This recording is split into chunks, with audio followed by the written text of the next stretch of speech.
Views just ఒక 5 రోజుల క్రితం అనుకుంటా మన క్యాటలిస్ట్ ఎస్పీ ఛానల్లో ఈ అన్నపూర్ణి సినిమాకి సంబంధించి కొంతమంది అభ్యంతరాలు వ్యక్తం చేస్తున్నారు ఏంటి అన్నట్టుగా డిస్కస్ చేయడం జరిగింది.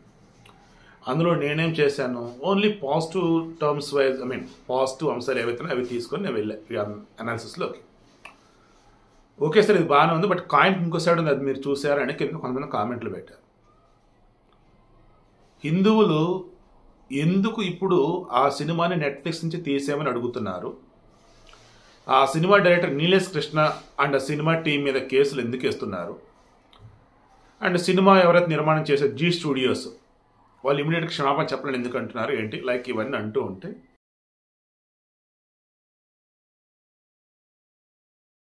సరే ఈలోపు స్టెప్స్ ఏం తీసుకుంటారు ఏది ప్రొడక్షన్ హౌస్ వాళ్ళు నెట్ఫ్లిక్స్ వాళ్ళు అన్నది చూద్దాం. అండ్ ఈలోపు మనం కూడా అసలు రీసెర్చ్ చేద్దాం ఏంటని చెప్పేసి అనుకుంటూ ఉన్నాం. ఎప్పుడైతే ఈ నెట్ఫ్లిక్స్లో ఈ అన్నపూర్ణి సినిమాని తీసేశారో ఈ జీ స్టూడియోస్ వాళ్ళు కూడా హిందువులకు క్షమాపణ చెప్పారు. అప్పుడు ఇన్ని రోజుల పాటు నేను చేసిన రీసెర్చ్ అయితే అది మీ ముందు పెట్టాలనిపించింది. ముందుగా సినిమాలో చూపెట్టినటువంటి దానిలో ఒక శ్లోకం అనేది ఇక్కడ అత్యంత కీలకం. తౌ తత్ర హత్వ చతురో మహామృగాన్ వరాహమృష్యం పృషితం మహారుం ఆదాయమేజ్యం త్వరితం భూభుక్షితౌ వాసాయ కాలే ఏయాతుర్వనస్పతిం.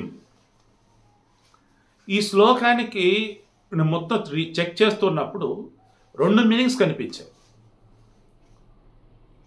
వాళ్ళు అంటే రామలక్ష్మణులు వారి వద్ద ఉన్నటువంటి ఆయుధాలతో రకరకాల పండ్లని మిగతావి సేకరించి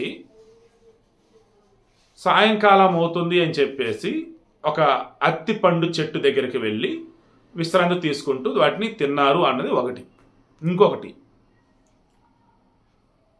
వారి దగ్గర 4 రకాల ఆయుధాలు ఉన్నాయి, వాటితో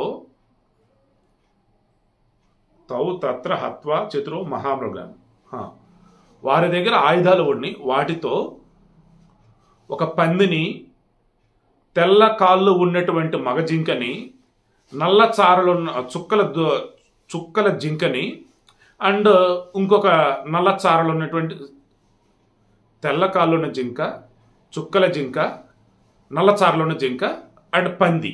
రైట్, ఈ 4 చంపి అక్కడ ఎవరైతే ఈ ఆశ్రమం వాళ్ళు ఉన్నారో ఆశ్రమంలో వారికి ఇబ్బంది లేకుండా చేసి వారు ఆదాయమేజ్యం పవిత్రమైనటువంటి కంద మూలాలను తీసుకొని వచ్చి విశ్రాంతి తీసుకున్నారు అన్నట్టుగా ఇంకోటి చెప్తున్నారు.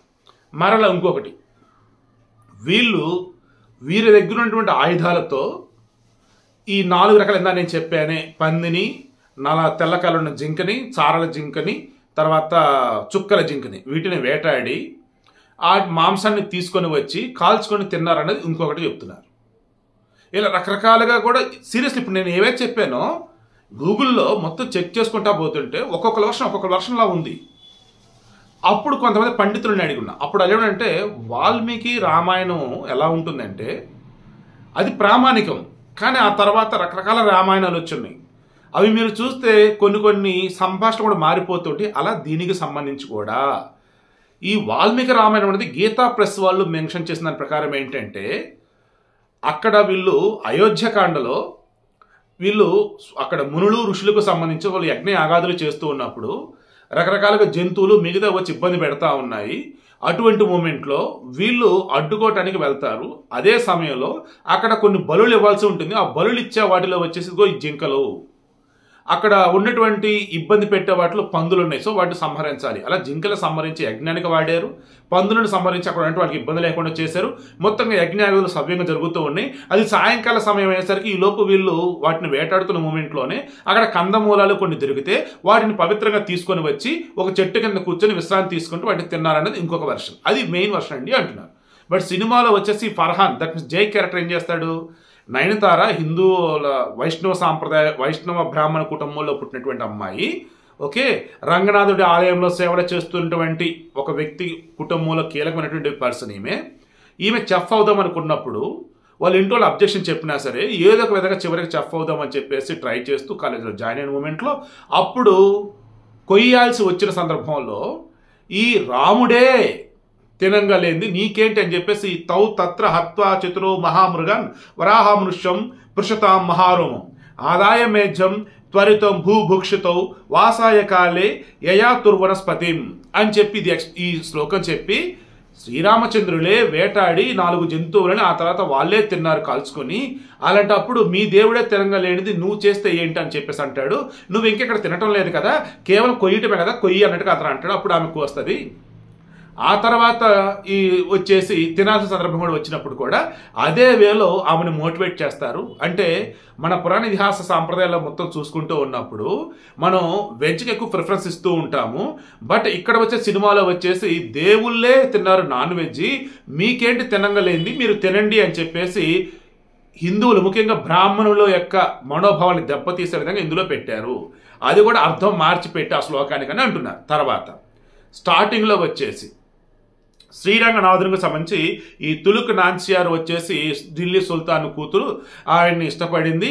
ఆ బొమ్మను చూసి చివరికి ఆయన ప్రత్యక్షమే ఆయన పెళ్లి చేసుకున్నాడు అని చెప్పేసి ఒక స్టోరీ. బీబీ నాంచారమ్మ వెంకటేశ్వర స్వామి ఇంకో స్టోరీ. ఇక్కడ వచ్చేసి హిందువులు ముస్లింలు పెళ్లి చేసుకోవచ్చు, హిందూ దేవుళ్ళని ముస్లింలు పెళ్లి చేసుకున్నారు కదా అని చెప్పేసి అక్కడ కూడా పెళ్లిళ్ళకు సంబంధించేసి లవ్ జిహాద్లకు సంబంధించి ప్రోత్సహించేలాగా ఉంది. అవన్నీ ఒక ఎత్తు అయితే మడి కట్టుకొని ఇంట్లో బ్రాహ్మణ స్త్రీలు వచ్చే ఆచార వ్యవహారాలు నడుపుతూ ఇంటి బాధ్యతలు మొత్తం చేస్తూ ఉంటే అది తప్పు, మడి కట్టుకొని ఉండాల్సిన అవసరం లేదు, మన పని మనం చేసుకోవచ్చు అన్నట్టుగా ఈ అన్నపూర్ణి యొక్క బామ్మ క్యారెక్టర్ ద్వారా చెప్తూ అండ్ పెద్దలు కుదిరినటువంటి సాంప్రదాయబద్ధమైనటువంటి కుర్రాడిని కాదని నీకు నచ్చినట్టు పెళ్లి చేసుకోకు అని చెప్పేసి అనటంతో అక్కడ కులం కట్టుబాట్లు కానీ లేదన్నప్పుడు కుటుంబంలో ఉన్నటువంటి బాంధవ్యాలు కానీ చెడగొట్టే విధంగా ఉన్నాయని చెప్పేసి అది ఒకటి అంటున్నారు. అది ఒకటి ఇందా నేను చెప్పింది అవి ఒకటి. అన్నింటికి మంచి అత్యంత కీలకమైనది చివరిది. ఇప్పుడు ఈ ఫర్హాన్ వాళ్ళ అమ్మ వెజిటేరియన్, బట్ వాళ్ళు ముస్లింలు, కానీ బిర్యానీ అద్భుతంగా చేసింది. ఎలా ఏంటన్నప్పుడు తను ఏం చెప్పింది అంటే, అమ్మ నేను ఈ బిర్యానీ చేయడానికి ముందు నమాజ్ చేస్తాను, మనస్ఫూర్తిగా అల్లాని తలుచుకుంటాను, సో వంట చేసేది నేనే కానీ మొత్తం చేస్తే అల్లానేనమ్మా, అందుకే రుచి అమ్మ అని చెప్పి సామె చెప్తారు. అప్పుడు ఈమె చెఫ్ కాంటెస్ట్కి సంబంధించి చూసుకుంటూ ఉన్నప్పుడు ఎండింగ్లో వచ్చేసి బిర్యానీ చేయాలి. అప్పుడు ఈమె ఏం చేస్తుంది, ఎవరు Nayanthara Annapoorani goddess of food అన్నవేలో ఆ పేరు కదా. సో ఈ అన్నపూర్ణి ఏం చేస్తుంది, నమాసే బుర్కా వేసుకొని నమాసేసి అప్పుడు వండిద్ది అనమాట. అది ఎలా ఉంది, బిర్యానీ చేయాలి అంటే రుచిగా రావాలి అంటే బుర్కా వేసుకొని నమాజ్ చేయాలి. That means conversions. ఇప్పుడు ఆ ఫర్హాన్ వాళ్ళ అమ్మ చేతే మనస్ఫూర్తిగా నీకు నచ్చిన దేవుణ్ణి తలుచుకొని వంట చేస్తే బాగా వచ్చిద్దామని ఆ డైలాగ్ పెట్టినట్టయితే ఎంత బాగుండేది. ఎందుకంటే అప్పుడు నయనతార కూడా తన ఇష్టదైవ శ్రీరంగనాథుడిని తలుచుకుని ఈ బిర్యానీ చేసేది బాగా వచ్చేది కదా, అలా చూపించాల్సింది. కానీ హిందువులని ఇతరుల పట్ల అట్రాక్ట్ అయ్యే విధంగా, దట్ మీన్స్ వేరే మతస్థులు అట్రాక్ట్ అయ్యే విధంగా అతను ఇలా చూపించాడు. తర్వాత బిర్యానీ అన్నవేళ ఎలా చెప్తున్నాడు, పర్షియా వాళ్ళు కనిపెట్టింది అన్నట్టుగా మెన్షన్ చేశారు. ఇందులో పర్షియా కాదండి, మన నరమహారాజు ఆయన ఏదైతే ఉందో పాకదర్పణం అని చెప్పేసి ఒక రచన, అందులో క్లియర్గా 3 రకాల బిర్యానీ ఐటమ్స్ అందులో ఉంటాయి. 8,000 ఏళ్ల క్రితమే అదిగో ఆయన ఆ రకంగా చెప్పున్నాడు. దాన్ని కూడా వాళ్ళ ఖాతాలో వేసుకున్నారు.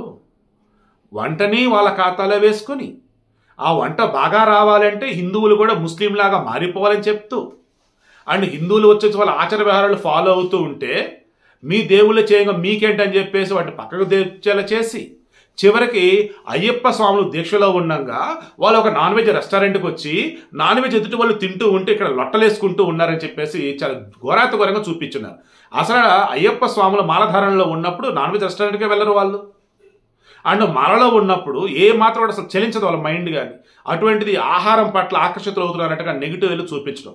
అడుగడుగునా కూడా ఈ అన్నపూర్ణి సినిమాలో హిందువుల మనోభావాలని కించపరిచే విధంగా, హిందువులని తక్కువ చేసే విధంగా, అదేమంటే హిందూ దేవుళ్ళ పేరు చెప్పి వాళ్ళు ఏం చేశారంటే మీరు కూడా చేయొచ్చు అని చెప్పేసి జనాన్ని డైవర్ట్ చేసే విధంగా. ఇప్పుడు ముస్లింలో లేదన్నప్పుడు క్రైస్తవులు అన్నప్పుడు వాళ్ళ దేవుడు వచ్చేసి అసలు అన్ని శక్తులు అమోఘంగా వాళ్ళ దగ్గర ఉన్నాయి, కానీ అవన్నీ వీళ్ళు చేయగలుగుతారు లేదా, దేవుడే చేయాలి మనం చేయకూడదు చెప్పేసి వాళ్ళకి చెప్తారు. బట్ ఇక్కడ వచ్చేసి హిందూ దేవుడు చేయగలేదు మీకేంటి అని చెప్పేసి పెళ్లిళ్ళకి సంబంధించి కావచ్చు, ఇక రకరకాలకు సంబంధించి చెప్తా ఉంటారు. సో కేవలం వాంటెడ్గా కొంతమంది హిందువులకు సంబంధించేసి వారి యొక్క ఐకమత్యాన్ని దెబ్బతీయాలని, శాకాహారులుగా ఉన్నవారిని మాంసాహారులుగా మార్చాలని, హిందువులుగా ఉన్నవారిని వేరే మతం పట్ల ఆకర్షితులయ్యా చేయాలని, లవ్ జిహాదులతో అట్రాక్ట్ చేయాలని ఇవన్నీ కూడా ఈ సినిమాలో చూపించారు. అందుకే ఈ సినిమాని బ్యాన్ చేయాలి, రద్దు చేయాలని చెప్పేసి కేసుల మీద కేసులు పెడితే ఈ జ్యూ స్టూడియో వాళ్ళకి అప్పుడు అర్థమయ్యి అయ్యా తప్పైపోయిందా అని చెప్పేసి నెట్ఫ్లిక్స్ నుంచి తీసేయడం జరిగింది. ఇది కథ. సో ఫైనల్లీ హిందువులు కళ్ళు తెరిచారు. ఇక మీదట ఎట్టి పరిస్థితిలో కూడా చూసి చూడనట్టుగా వదిలేసే పరిస్థితి అయితే లేదన్నట్టు వాళ్ళు అంటున్నారు. ఇది ఏ సినిమా అయినా, ఏ సీరియల్ అయినా, ఏ సిరీస్ అయినా, ఏ బుక్ అయినా, ఏ రచన అయినా.